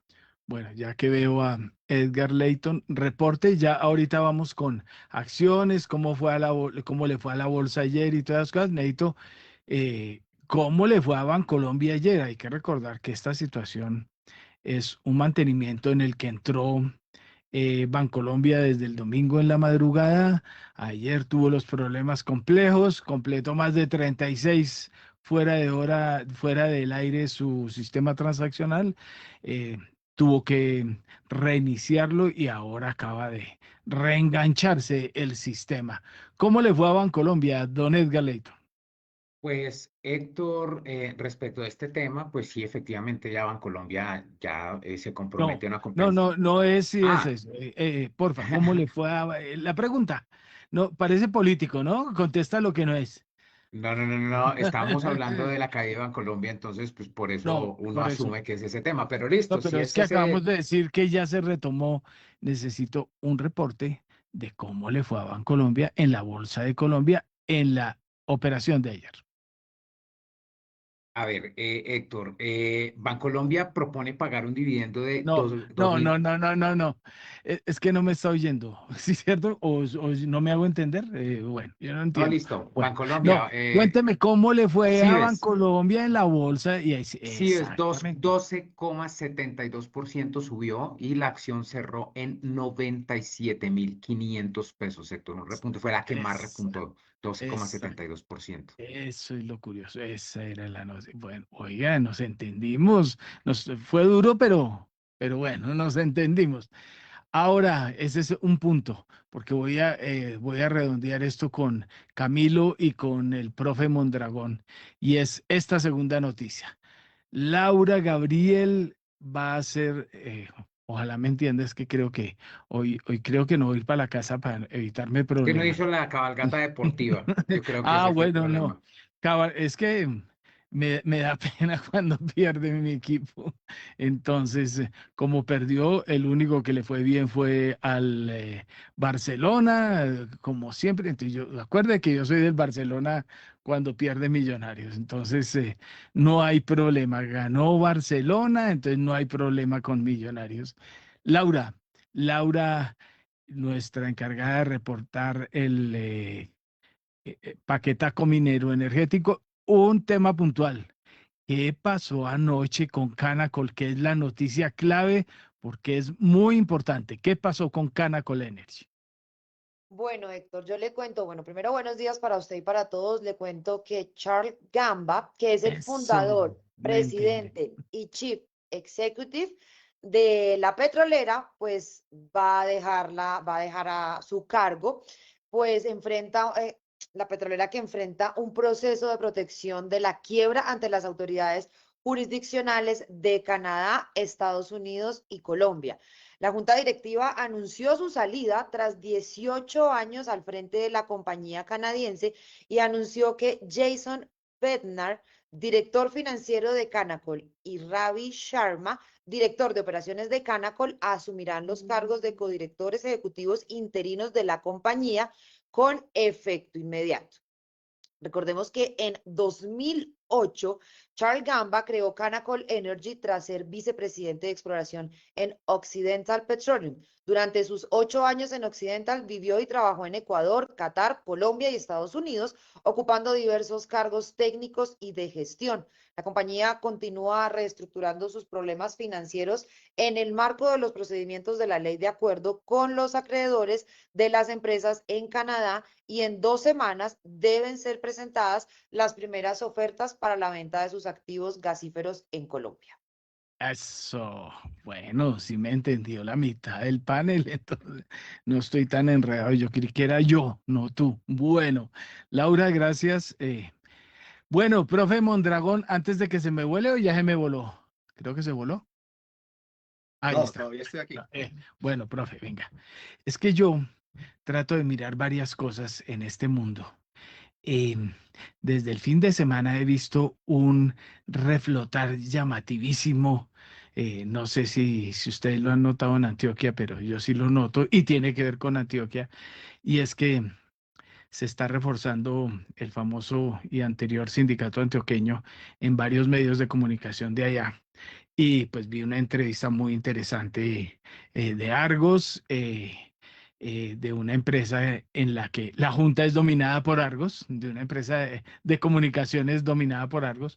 Y ayer apareció un libro también bien llamativo con varios de los ejecutivos de, del sindicato antioqueño autoentrevistados, perdón por lo de auto. Y em, la pregunta es esa. ¿Cómo un tema como el que pasa con Bancolombia? No estoy diciendo que tenga que acabarse la empresa por lo que está pasando, pero vemos varios temas, varios capítulos reiterados de lo que viene sucediendo desde el principio tecnológico, pero eso como que se debería reflejar porque la situación la están viviendo desde el domingo. Y ayer, Cybes o Cibes, que es la holding de Bancolombia, se pegó una trepada de 12%. Entonces, a mí me llama la atención es, el mercado está alejado de lo que sucede, es que hay que saber que las coyunturas no deben ser así, pues si fuera por eso, pues muchas no las tocarían en mucho tiempo. Trate de desenredarme un poquito cómo es ese sentimiento de quien tiene una acción de una empresa que sufre un inconveniente como el que sufrió ayer Bancolombia. Gracias, Héctor. Saludos especiales desde el Retiro Antioquia, como diría Kiara, desde Antioquia. A ver, nuevamente, tocamos el tema de tú creo que apenas recién llegabas y probablemente No, no ya viste me las dijeron que ya repeticiones. habían hablado del asunto, tranquilo que Bueno, ya, perfecto. Entonces, yo yo incluso me tuve que entero de lo que pasa en la casa. Ok. Me tocó incluso rectificar y eso es importante. Kiara me dio precisamente la Sí. posibilidad de hacer una rectificación porque ¿qué fue lo que ocurrió? Hubo como 2 noticias en los últimos 2 o 3, según lo que acabas de mencionar. Uno, sí, la falla técnica o al menos por temas de mantenimiento en donde claramente repercutió en el servicio tradicional para efectos de los diferentes canales y hacer transacciones. Yo fui uno de los que ya me perjudiqué. Afortunadamente, hoy muy temprano en la mañana, desde las 5:30 estaba funcionando la página web, o sea que pude hacer transferencias sin problema alguno. Bueno, pero Dos, venga, en su cuenta, yo no soy Bancolombia, entonces, dale. pero me ha tocado sufrirlo con BBVA y me ha tocado sufrirlo con otras plataformas, porque en Colombia lo que yo digo, esto es patético, ¿no? O sea, el Internet nuestro es un desastre. Ayer estuvo fuera del aire, claro, en la 100,15, que es la sede del canal, por ejemplo. Entonces, esto es un desastre, pero bueno, mi pregunta es, particularmente en sus operaciones, ¿cómo lo afectó? Usted ayer tenía que pagar qué, no me voy a meter en su vida No, tenía que personal, hacer pagos. No, eso, tranquilito. No, no hay eso, problema. Hubo que pagar servicios públicos, sí. pero igual yo los pago generalmente con anticipación, 5 o 6 días con anticipación, e igualmente algunas administraciones de algunos conjuntos inmobiliarios Ujú. que tampoco hay plazo hasta el último día del mes, pero yo generalmente soy juicioso relativamente hablando y soy consciente que generalmente en esas quincenas pico es muy común que Bancolombia falle. Entonces, en esa orden de ideas yo la tengo ya muy claramente concebido que me cuido en salud. Y entonces en lo particular a mí no me afectó, pero yo creo que tú querías era preguntarme sobre el mercado de valores, cómo Sí, reaccionó entonces a la luz sí, de esa situación. No, sí, mira, contrario a mi expectativa, y eso es entendible, o sea, desde el punto de vista lógico, racional, uno hubiera esperado que el mercado hubiera reaccionado inmediatamente a la baja, pero no es nuevo que Bancolombia con relativa frecuencia falle y tenga esas fallas técnicas que a veces pueden durar medio día, un día, incluso hasta dos. O sea que en esa rendida yo creo que ya el mercado en cierta forma estaba muy acostumbrado, pero esa noticia no fue tan importante versus lo que precisamente aclaré previamente. Hace 2 noches atrás parece ser que el índice FTSE hace una inclusión de Bancolombia, la Civest ordinaria, y aquí tengo que hacer una aclaración que también ahorita me acaban de anotarlo, la ordinaria, la de Civest, la que se transa en la Bolsa de Valores de Colombia, fue la que fue incluido en el índice de Large Cap, o sea, de gran capitalización bursátil, y eso inmediatamente implica que va a haber ingresos de flujos que superan los 500 millones de pesos. Entonces, en ese orden de ideas, independientemente de esa noticia, desde el punto de vista transaccional a nivel del usuario, realmente lo que primó, parece ser, fue el efecto de la noticia asociada con la inclusión en el índice FTSE de Large Caps de Civest. Y entonces, en ese orden de ideas, los inversionistas unos especulativamente saben que entonces grandes fondos van a tener que aprovisionarse de la acción, y entonces se anticipan a ello. Y desde muy temprano en la mañana, las primeras 2 o 3 transacciones en la mañana mostraron una variación de casi del 5 o 6% inmediatamente, cosa que me sorprendió porque yo pensé que estaba más supeditado a lo personal, que iba a ser la divulgación de resultados financieros al final del mismo día de ayer. Sin embargo, al final en la subasta, y como acaba de precisamente Edgar de reconocerlo, subió más del 12%, la preferencial no, y ahí fue donde me corrigieron, mi hermano Luis, es que la única de las dos acciones que va a ser incluida en el índice FTC va a ser la ordinaria, no así la preferencial, lo cual, a mi modo de ver, tiene una tremenda distorsión a nivel de valoración. ¿Por qué? Porque obviamente, y eso es el spread que estaba mencionando previamente, si la preferencial de Civest no fue incluida en ese índice y la ordinaria sí, los flujos entonces se concentran hacia la ordinaria, pero si ya la vemos en términos de valoración, vemos que la valoración en términos de fundamentales podría verse relativamente ya, como decimos a lo paisa, cariñosita, o sea, cara, desde el punto de vista práctico, y en particular si lo analizamos, por ejemplo, índices como el dividend yield y otros. Y al final de la jornada también se dio a conocer los estados financieros, los cuales fueron muy mixtos, y eso también lo expliqué tempranamente, lo cual también deja como un sinsabor, porque hoy dice uno, wow, subiendo el 12%, tenemos el problema transaccional que mencionaste previamente, y adicionalmente resultados financieros muy mixtos, pero por el otro lado genera libera unas reservas que le permiten generar un pago en dividendos que más que excedieran las expectativas generalizadas del sector. Entonces, eso es como se traduce la razón por la cual ayer la acción obró muy bien comparativamente al resto del mercado con respecto a lo que en promedio es su evolución diaria típicamente. Recordemos que la ordinaria no es la que tenga mayor liquidez en el día a día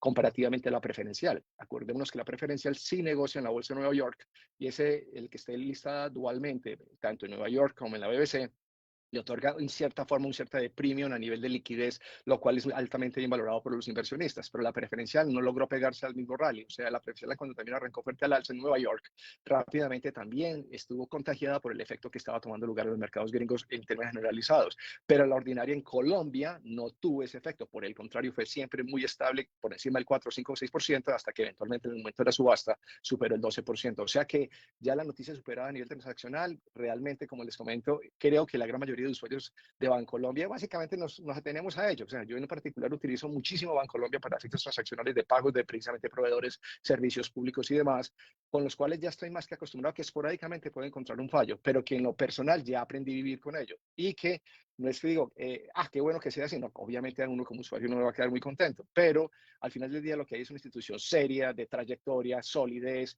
y que yo creo que no lo hacen adrede. O sea, obviamente es un proceso seguramente que como ocurre en las mejores empresas, a Amazon le ha pasado también, al mismo Twitter, o sea, al Meta le ha pasado también con Facebook y otros. O sea, esporádicamente estos temas tecnológicos sí toman lugar, a veces por razones humanas, a veces por temas técnicos, tecnológicos, de actualizaciones de software y todo lo que eso puede significar.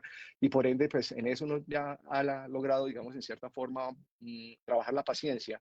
Y por eso en lo personal aprendí del pasado, y por eso cuando tengo que hacer pagos muy urgentes, no espero hasta el último día para hacerlo, sino que me anticipo con 4 o 5 días y de esa manera, en cierta forma, no tengo que pasar por el vía crucis que probablemente muchos pasaron desde el día domingo hasta anoche. Más clarito no podía ser. ¿Algún comentario sobre Canacol? Otra, acuérdense que las llegadas a Colombia fueron 2009 Pacific, 2008 Canacol y las dos están fuera del aire. Entonces, no ha sido muy bueno, e incluso el paso de varias empresas colombianas por Toronto también, y lo he dicho, y por Nasdaq, pero la llegada de las canadienses aquí no ha dejado las mejores lecciones, ¿o me equivoco, profe? No, creo que Héctor, haces una muy certero lo que mencionas acerca del papel que han jugado las canadienses. Yo fui con Petrominerales, me vi altamente afectado en su momento. Y en Canacol, cuando le hice algo de trading, tampoco yo estaba muy convencido de los fundamentales. O sea, que realmente la miré siempre de lejos desde el punto de vista de transacción. Y por ende, no me lamento mucho a aquellos que cuando precisamente se dio a conocer muy rápidamente la situación de que de pronto Ecopetrol estaba interesada en Canacol, inmediatamente esa acción se pegó una tremenda disparada, 30-40% en menos de 4 Una o 5 días. inflada inducida, ¿no? Inflada inducida. Eso se llama inflamil. Alguien ayudó a impulsar eso desde un medio de comunicación. Bueno. Pero como te digo, yo no tengo ahí conocimiento de causa Sí, para aseverar lo sí, que estás diciendo. Entonces, resumen de la sí. historia, las Yo miro sí. muy cautamente de lejos, la verdad sea dicha, y por ende, en lo personal, afortunadamente, también como me pasó con Bancolombia durante estos últimos 3 días, no tuve absolutamente ninguna incidencia desde el punto de vista práctico. Listo. Esa era, profe Mondragón. Bueno, jóvenes, quienes están en la mesa, voy a pasar por toditos. Camilo, Edgar, Leyton, Laura Gabriel, Daniel Lozano, el señor Daniel Tamara. Cada uno le voy a preguntar, ¿tuvo algún impacto o no con lo que pasó desde el domingo con Bancolombia? Camilo Ramírez. No, doctor Mario, no utilicé la plataforma. Listo. Edgar Leyton. Tengo bancos que tienen peor servicio. Eso ya es mucho hablar. Bueno, Laura Gabriel. No, señor, no tengo ese banco. Bueno, Daniel Lozano.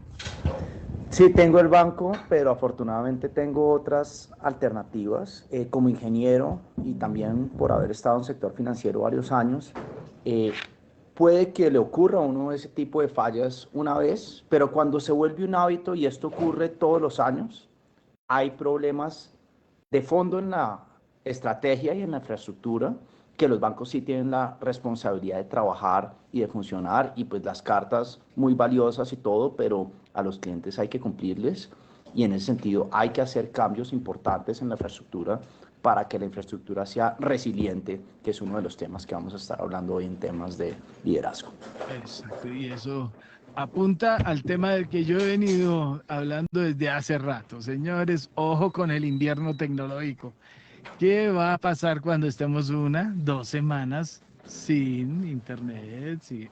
Bueno, pero y verá lo que yo los veré sufriendo y los veré oyendo la emisora. Bueno, Daniel Támara, ¿sufrió algún percance? No, doctor Mario, no, tampoco tengo Bancolombia, entonces no, y tampoco hice ningún pago estos días, entonces no hubo ningún problema. Está popochito, ojo con las salidas de taxi a la medianoche. Bueno, y don Rolando Lozano, Rolando la serie. Buenos días, nos encontramos aquí en las instalaciones de la Cámara de Comercio de Bogotá, donde en unos minutos el presidente de la institución, Ovidio Claros, dará una conferencia y una charla sobre pues, novedades empresariales, el comportamiento pues, de los indicadores en Bogotá.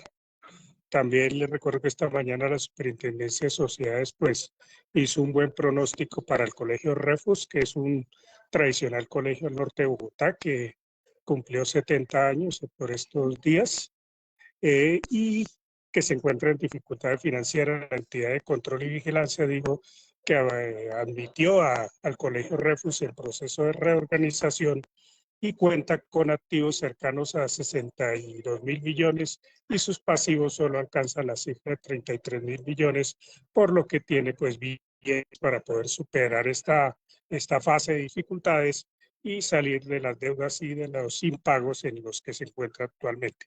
El colegio de todas maneras sigue funcionando normalmente tras este proceso por parte de la Superintendencia de Sociedades. Oiga, Rolando, es buena noticia saber que van a cumplir en la Cámara de Comercio con la rueda de prensa, porque hace unas semanas citaron y faltando media hora dijeron que no había rueda de prensa, ¿o me equivoco? Sí, pues se nos dificultó un poco saber, pero generalmente son pues el recorderis a los empresarios para que renueven a tiempo su matrícula mercantil, para la cual hay plazo hasta el 31 de marzo, De marzo. y también algunos en creación de empresas en el 2025, que fue un buen año con crecimiento en este indicador, y la apertura de nuevos negocios y emprendimientos en la capital de la República. Banco, no, como no ha respondido, ¿usó Banco o no usó Bancolombia?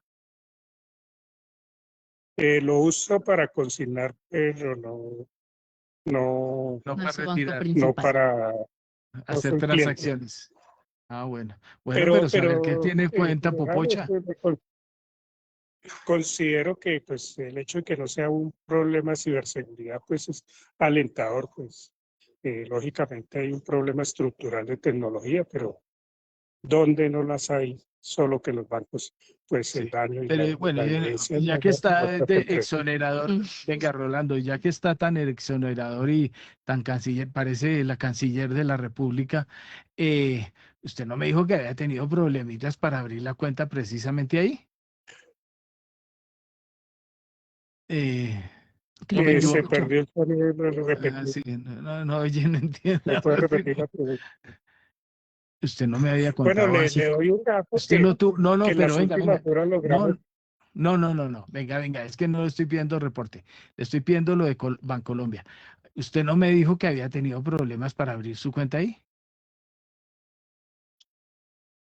Sí, Ah, pues bueno, no, esa en era el la caso respuesta. de una, Sí, en el listo. caso hace 2 meses, pues una solicitud de pensión, Sí, dado el problema de las huellas digitales, seguro porque se baña uno las manos sí. con más frecuencia desde el 2020, desde la pandemia del COVID-19, no coincidía pues esas huellas con las de la registraduría del Estado Civil, entonces pues no me aceptaron la cuenta, me tocó irme para la entidad bancaria de donde supuestamente me podrían consignar la pensión, y en la entidad donde tengo la cuenta de ahorros, exigen que hay que cambiar de cuenta, o sea, volver a empezar de ceros otra vez, y al final de cuentas llevo meses cobrando por la mesa pensional en Colpensiones. Listo. Bueno, no tenemos buena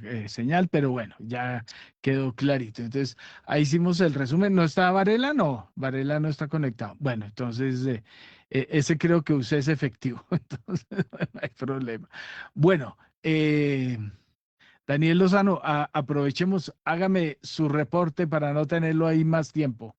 En exclusiva para Primera Página, siempre hablando de liderazgo y de las herramientas más importantes que debemos tener para generar resultados excepcionales, para liderar organizaciones en incertidumbre. Y hoy vamos a hablar de dos temas cruciales. El primero es la resiliencia. La resiliencia no es algo con lo que se nace, no es algo que un día sale y uno lo tiene, sino es algo que se practica. Hay que practicar estar tranquilos en medio de la presión. Hay que practicar la capacidad de adaptarse y ejecutar en medio de condiciones que van cambiando. Hay que encontrar consistentemente el propósito en medio de la adversidad. El segundo tema del que vamos a hablar hoy es la humildad en el liderazgo, que va muy pegado de la resiliencia. Declararse un aprendiz permanente. Nadie es perfecto. El liderazgo es imperfecto. Lo primero que todo uno tiene que tener es un reconocimiento y un self-awareness de estar muy consciente de cómo me siento, cómo estoy hoy, y admitir cuándo y en qué áreas tengo que mejorar. Hay que estar abierto permanentemente al aprendizaje, y sobre todo el ego tiene que estar en servicio de la misión, de la organización, de su equipo, no en función de uno. En ese sentido, la humildad y la resiliencia deben ir de la mano para lograr liderar en medio de la incertidumbre. En exclusiva para Primera Página, Daniel Lozano, presidente de Kindworks AI. Mil gracias. Bueno, ¿qué no hemos hecho? ¿Acciones? Vamos entonces con acciones. Aprovechemos y hacemos acciones para que don Edgar Leyton esté satisfecho. En Primera Página Radio, las acciones de Colombia.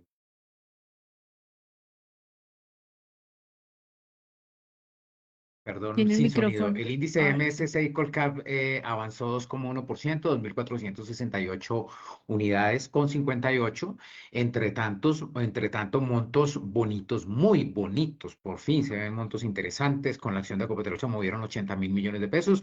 Como lo decía el profe Mondragón, con la acción de preferencial Cibes, 75.900 millones de pesos. Con Cibes, 41.800 millones de pesos y Colcap 27.000, ISA 20.000 millones de pesos.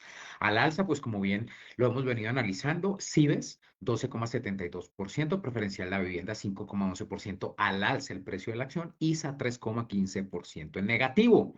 Preferencial Grupo Sura 3,68% la acción, Fabricato que no se mueve mucho 3,13% y este precio que hay que recordar que estuvo muy alta, está en este momento en 4,6, 4 pesos con 6 centavos. Grupo Energía Bogotá, por su parte, descontó 2,63%, 2.960 pesos.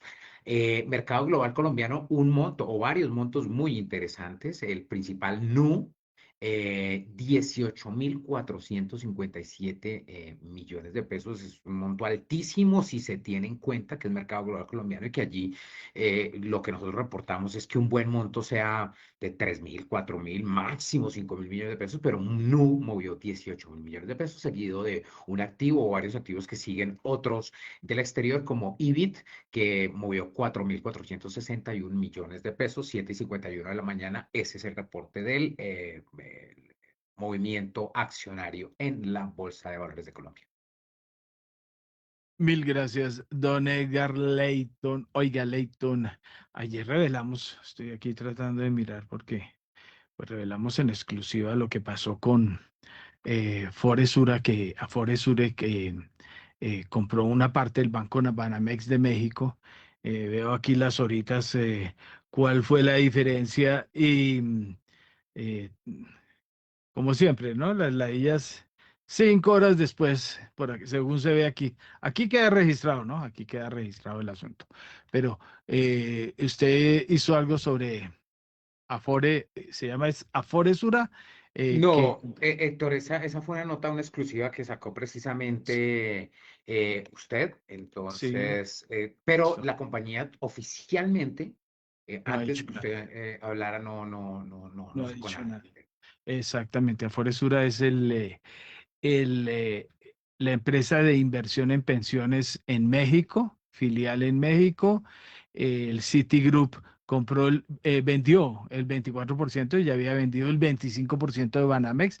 Hay que recordar que el Citigroup ha tratado de salirse desde hace rato del grupo financiero Banamex mexicano, que es bastante grande. Ya había vendido el 25%, ahora vende el 24%. Entraron Blackstone, entró ETG Pactual, entró Sura, entraron otros fondos privados, family offices, y por fin logró ya vender el 50% de la compañía. Entonces sale el Citigroup de México. Hay que recordar que se ha ido retirando de estos mercados. Ya de Colombia se retiró de la banca tradicional, está haciendo solo empresarial y también creo que se fue de Argentina. Entonces ha completado su salida de Latinoamérica en la atención de la banca personalizada. ¿Alguna otra noticia que no sean fechas de asambleas, por favor, don Edgar? Reportamos en Primera Página todo, pero efectivamente Sí. no fechas de asamblea. Odinsa propone destinar la totalidad de su utilidad neta, que son 146.000 millones de pesos, a una reserva para futuras inversiones. Esta decisión se aprobará el 24 de marzo. Entre tanto, la Bolsa de Valores registró a la Raín Vial Colombia como formador de liquidez de Ecopetrol. Esto es a partir de hoy. Bancolombia propone pagar un dividendo de 2.500 millones de pesos por acción en un único pago 31 de marzo de 2026. Pero no debe ser Someterá 2.500 por acción, no. no. Lo que pasa es que Millones. sí, se puede, sí, perdón, sí, exacto. En un único pago el 31 de marzo, la Junta Directiva también someterá a Asamblea la constitución de reserva patrimonial por 3,84 billones de pesos y una para donaciones por 35.000 millones de pesos. Entre tanto, Grupo Cives en el consolidado reportó una utilidad neta de 3,9 billones de pesos. Ojo con esto, 38,08% menor al registrada un año atrás. Grupo Cives propone distribuir dividendos de 4.512 pesos por acción en 4 cuotas trimestrales a lo largo de 2026. Estamos hablando de 4 cuotas iguales por 1.128 pesos. ¿Qué más le cuento? Mineros del Eso. indio Vikram Sodi puso sobre la mesa 5 candidatos para que sean electos en su junta directiva del 27 de marzo. También buscará autorización de sus accionistas para recomprar acciones por 20 millones de dólares. ¿Qué más? Así, bueno, no, asambleas no, no, pura Bueno, asamblea.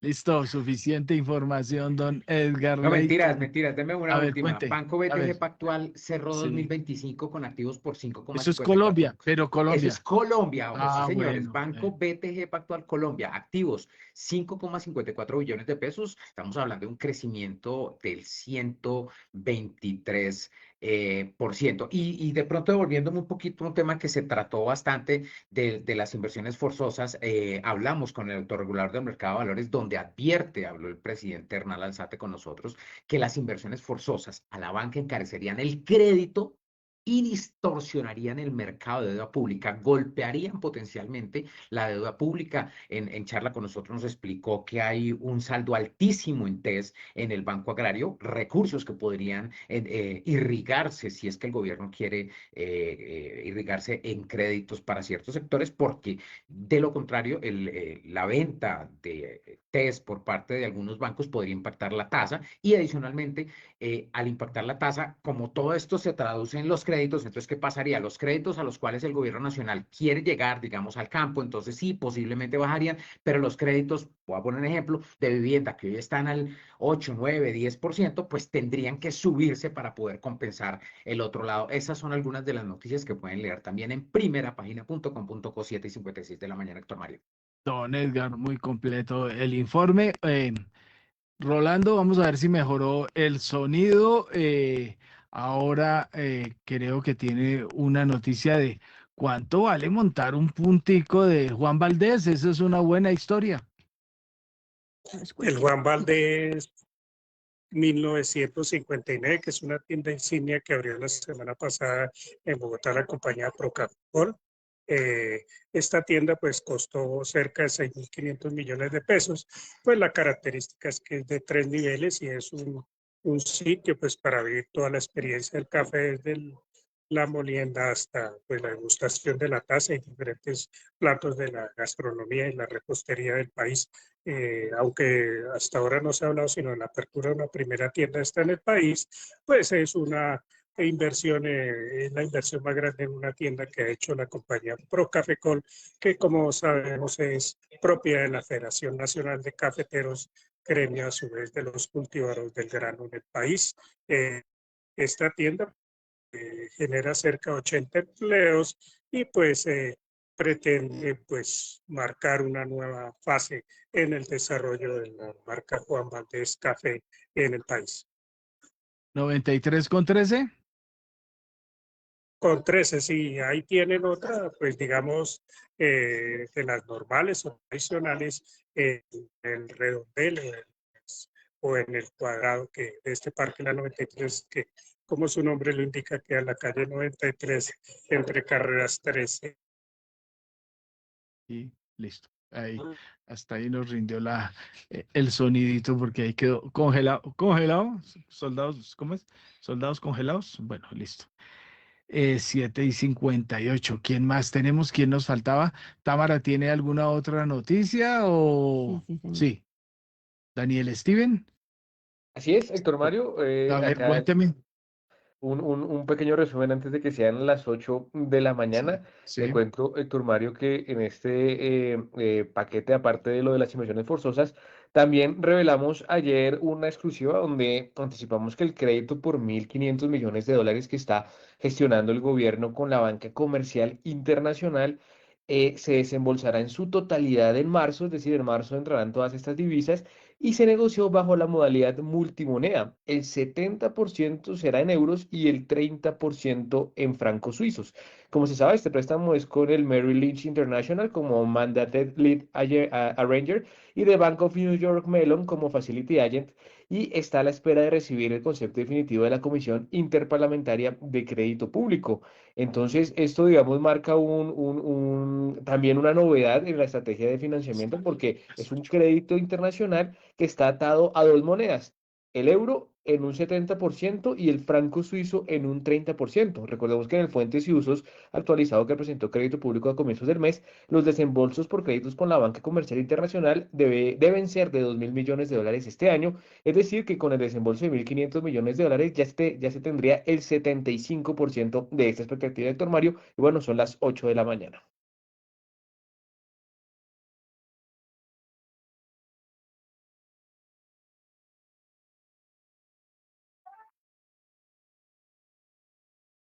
91.9 Javeriana Estéreo, Bogotá. HJKZ. Sin fronteras.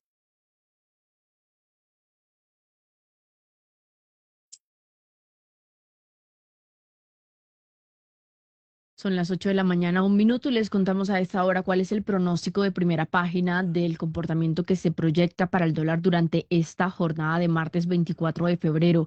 Un mínimo de 3.670 pesos y un máximo de 3.720 pesos con una volatilidad estimada de 50 pesos, según el gestor de inversiones Diego Rodríguez, que manifiesta todo esto muy pendientes a las intervenciones de miembros de la Reserva Federal. El mercado va a atender cualquier señal sobre las tasas y también los calendarios de los recortes, ya que un tono más restrictivo podría sostener al dólar a nivel global y comentarios un poco más balanceados abrirían un espacio para una presión bajista del dólar. La tasa representativa del mercado para hoy es de 3.697 pesos y hay que recordar que el dólar cerró la jornada de ayer en 3.683. Así que hoy lo que se espera es 3.670 como mínimo y 3.720 pesos como máximo. Bueno, historia, hay que ponerle un especial interés a la noticia que hemos venido procesando desde septiembre. 3 petroleras canadienses tienen como centro de batalla a Colombia. Resulta que una de ellas, Parex, hizo una oferta por Geopark. Parex y Geopark tienen bastantes bloques petroleros en Colombia, son juniors, intermedias, que tienen exploraciones desde tiempo atrás centradas en el país. Parex intentó comprar Geopark, Geopark dijo que no, que estaban ofreciendo muy poquito por ella y Nanay. Desde ahí ha venido un va y viene sobre lo que pasa entre las compañías y resulta que hay un tercero favorecido. Se llama Frontera Energy. Frontera Energy era Pacific Rubiales, ¿no? Esto es, era Pacific Rubiales. Desde 2015 dejó de ser Pacific Rubiales y se llama Frontera Energy.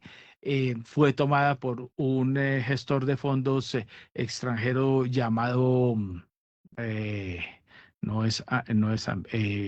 Catalyst. Catalyst.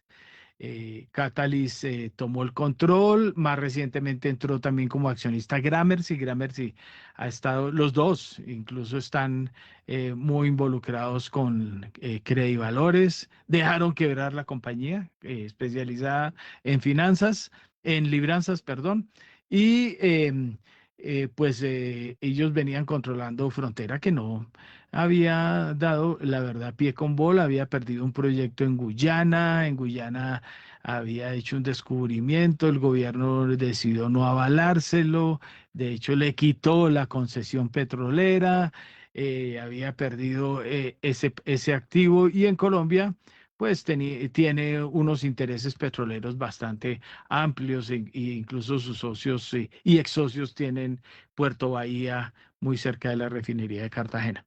Pues lo que pasó es que se le apareció la Virgen a Frontera. Los dos empezaron a valorizarse precisamente en sus pretensiones de mostrar mayor valor frente a la otra compañía, es decir, Parex frente a Yopar y viceversa. El hecho es que en las últimas horas Parex Yopar quiso comprar los activos en Colombia por más de 500 millones de dólares de Frontera, y ahora se aparece Parex y en las últimas horas lanzó una oferta también con una prima de 125 millones de dólares más. La noticia de hoy es que Frontera dijo que está evaluando la nueva propuesta, a pesar de que ya tenía un acuerdo con Yopar sobre la venta de sus activos. Obviamente debe haber una pena por incumplimientos del famoso acuerdo, pero si la oferta de la prima es mayor y da para que se pague eso, pues el asunto mejora. Y mejora tanto que yo creo que tienen que hacer contraoferta los dos por mayor precio por Frontera. Como les digo, a Qataris y a Gramercy se les apareció la Virgen. De hecho, su acción ha subido 88% durante el último mes. Entonces, ahí va la historia. Rolando lo veo todavía con la mano levantada. ¿Ahora sí tendrá sonido, Rolando? Sí, señor. Bueno, otra de las noticias empresariales que ha reseñado Primera Página pues, en las últimas horas a sus suscriptores se relaciona con la adquisición de una clínica y dos empresas enfocadas en la actividad de atención de pacientes de diálisis en Colombia, una en Ibagué, por parte del grupo Nefrouros, que es inversionistas de la capital huilense de Neiva, y que se los adquirió estas tres empresas, como dijimos, que incluye un centro clínico, a una filial de la compañía norteamericana Baxter, que es la que todos conocemos como fabricante de sueros y soluciones líquidas, pues que son de uso en los hospitales y en los centros médicos del país. Esta compañía Baxter de Colombia, pues se expresa activos, aunque continúa desempeñándose esta filial del grupo Baxter en el sector de la salud en Colombia. Y a las 8 de la mañana, 7 minutos, les contamos cómo abrió el dólar en Colombia. A esta hora, abren los mercados en Colombia. La apertura del dólar hoy en Colombia, 24 de febrero, inicia operaciones en 3.700 pesos. Esto es una alza de 16 pesos con 70 centavos frente al cierre que tuvo el dólar este lunes, que fue de 3.683. Dólar en Colombia a esta hora, 3.700 pesos. Recordamos además que la tasa representativa del mercado para hoy es de 3.697 pesos, don Héctor. Muchas gracias, doña Kiara. Bueno, ahí está el informe completo. Venga, a ver en qué iba yo más acá. Iba mirando. Bueno, SACIR. SACIR es una historia muy complicada la que ha tenido en Colombia. Ya hemos contado que gran parte de la fuerza logística que tiene SACIR en el mundo son sus pleitos judiciales, ¿no? Ojalá le demoren un proyecto, una licencia, lo que sea, y empieza tribunales de arbitramiento. Eso es lo que ha hecho en Colombia, pero eso sí, para entregar obras buenas, nanay. SACIR en Chile ha tenido problemas con la calidad de entrega de sus obras, y en Colombia tiene una obra de arquitectura, ingeniería, de unas proyecciones impresionantes. Un puente hecho acordeón, ¿no? El puente acordeón, el puente Isgaura, lo hizo en Málaga, lo entregó en una vía que además no va a ningún lado, pues, porque los dos lados están sin pavimentar. Hicieron solito el puente, megapuente de 1 billón de pesos, que debían ser 3, el billón de pesos debería ser para 3 puentes, hizo solo uno, y lo hizo ondulado. ondulado, o sea que toca hacer como carritos chocones. ¿Cómo es que hace uno en la montaña rusa? Sube y baja. Sube y baja, exactamente. Ese puente, un símbolo al desprecio de este país por el respeto de los recursos públicos, pues recursos que fueron a la compañía sin problema y entregó esto. ¿Y qué pasó? El gerente de SACIR en Colombia era el presidente o gerente del Instituto de Vías de Colombia. Entonces, eso se llama el pasar la silla, ¿qué? El rotatoria, no, ¿cómo se llama? Sí, es algo así, el lema. La silla giratoria.